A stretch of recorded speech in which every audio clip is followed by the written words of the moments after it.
Good morning from the Freedom of Information and Privacy Association. I'm Patrick Farnsworth, and this is a special edition of Access and Privacy Online, bringing you an update and summary on the Senate hearings into Bill C-4, Part 4. Over the past week, senators have heard testimony from privacy regulators, civil society leaders, and academic experts. The unified presentations all warn that Part 4 weakens Canadians' privacy rights rather than strengthening them. The outliers are the parties themselves, who stand to benefit from lower standards with the personal information of Canadians. Today, we'll walk through what happened, what tools are being used to hold government accountable, and what comes next. As usual, you can find all the supporting material in our show notes. Let's dive in.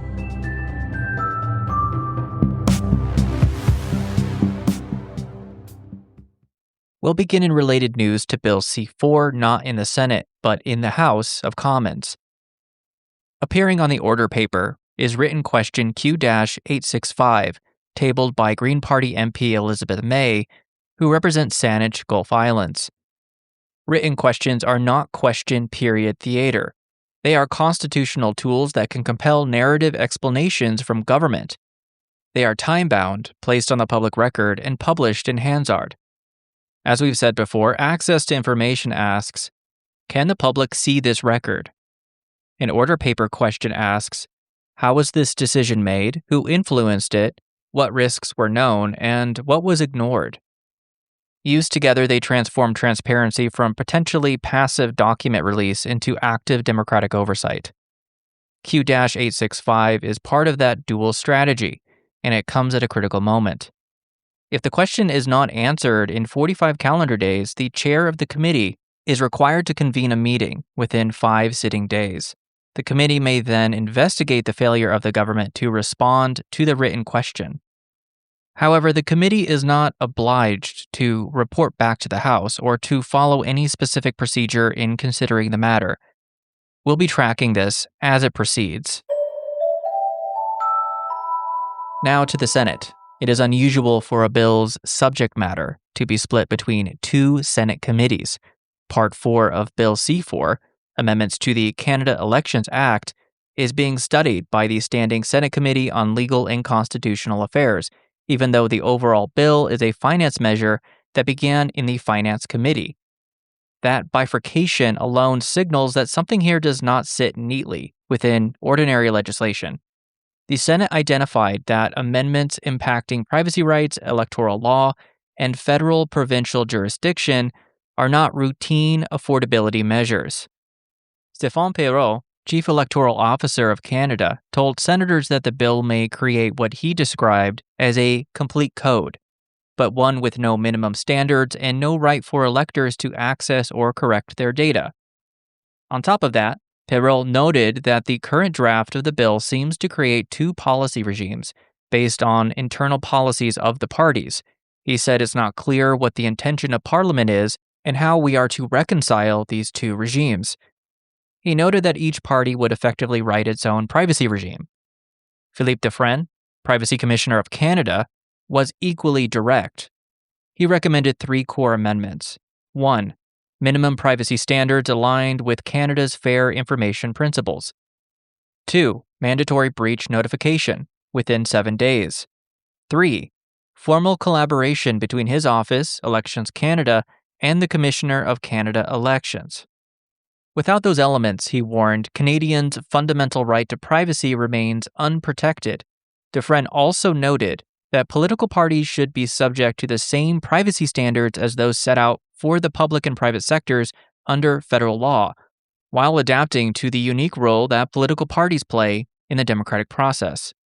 Meanwhile, Michael Harvey, Information and Privacy Commissioner for British Columbia, cautioned that Part 4 could retroactively displace provincial privacy law, including BC's 22-year-old Personal Information Protection Act, creating what he described as a privacy lacuna.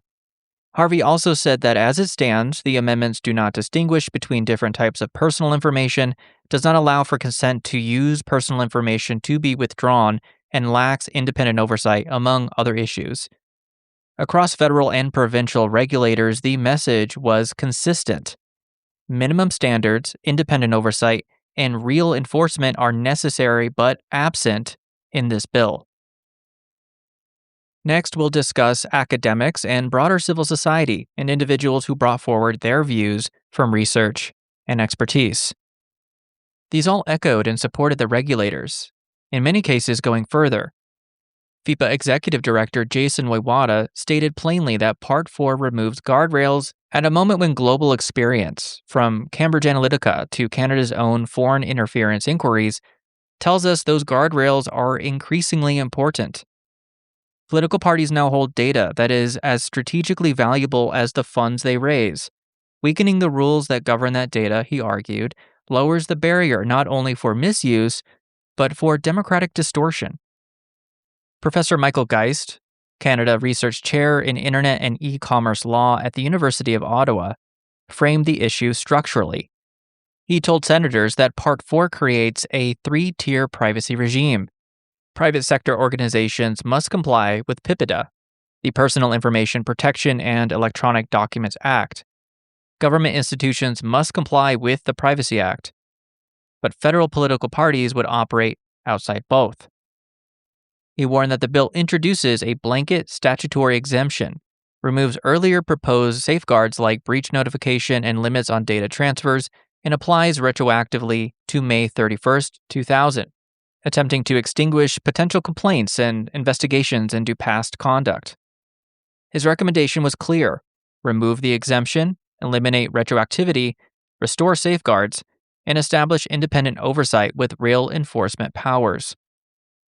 Professor Colin Bennett, Professor Emeritus at the University of Victoria, FIPA advisor, and one of Canada's leading scholars on voter data and democracy, challenged the bill's core claim that it creates a quote, national, uniform, exclusive, and complete regime, telling senators it does none of these things. He highlighted that Part 4 does not incorporate Canada's 10 fair information principles, does not impose uniform standards across parties, and does not create meaningful enforcement. Instead, he described the framework as self-regulation. He also pointed to the broader campaign data ecosystem, where modern elections involve dozens of third-party analytics firms and data processors.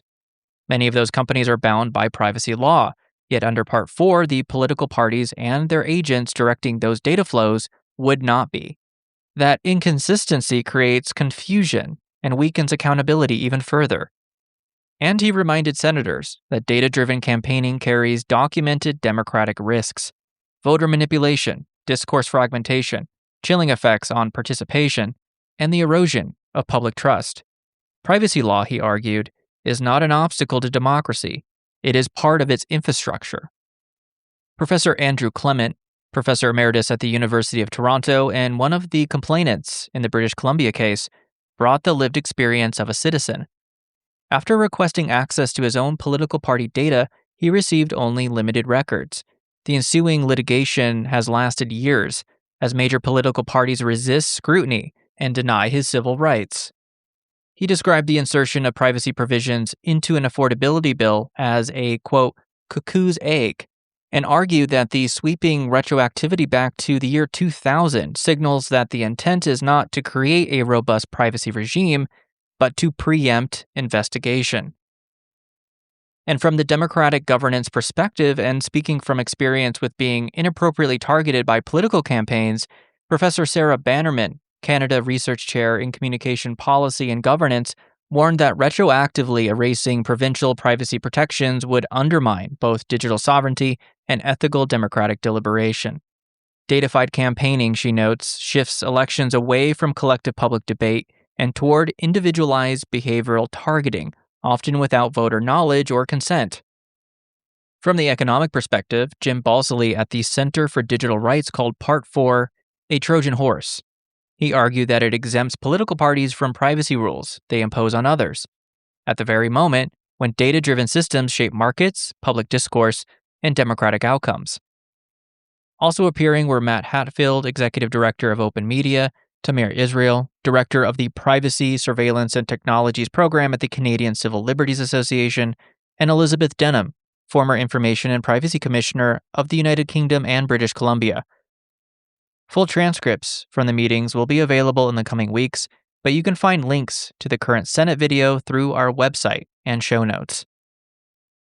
Across these voices, scholars, privacy experts, digital policy researchers, and civil society advocates, the theme was strikingly unified. There is broad support for a national privacy standard governing political parties. Presenters told the Senate that Part 4 does not create one. Instead, it weakens safeguards, removes oversight, introduces retroactive immunity, and places political parties in a category apart from the privacy framework that governs every other major institution in Canada. And in a moment of declining public trust, that distinction matters. Across perspectives, economic, constitutional, democratic, the theme was unified. Political parties should not sit outside Canada's privacy framework. So, what did the political parties present and say in response? They presented a unified voice as well, through their legal representatives. Their position centers on the privilege of Parliament to make and pass laws regardless of potential self-interest. That Parliament in the present has the right to define the intent of past parliaments, that the federal political parties as small, under-financed volunteer organizations can't afford the compliance cost of privacy protections or the complexity of provincial variations, and that self-regulation and self-determined policy meets the privacy and information needs of Canadians.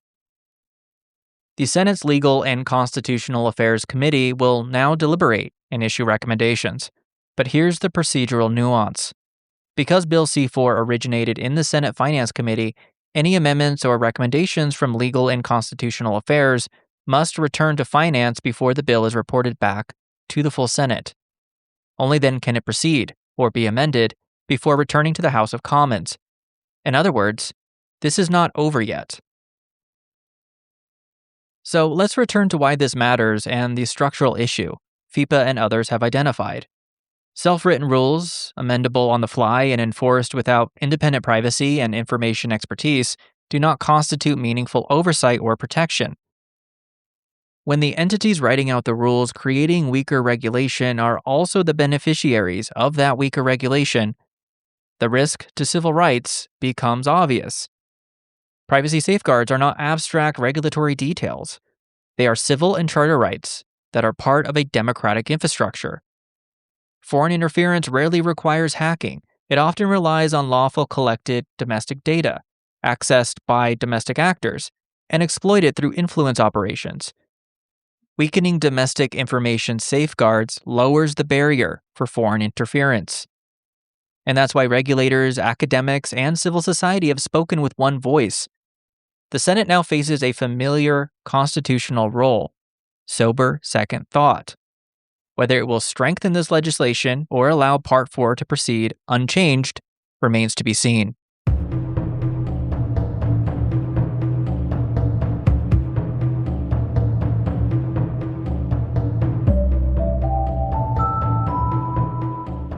We'll continue to monitor Q-865, related access requests, the Senate's deliberations, and the ongoing litigation in the days and weeks ahead.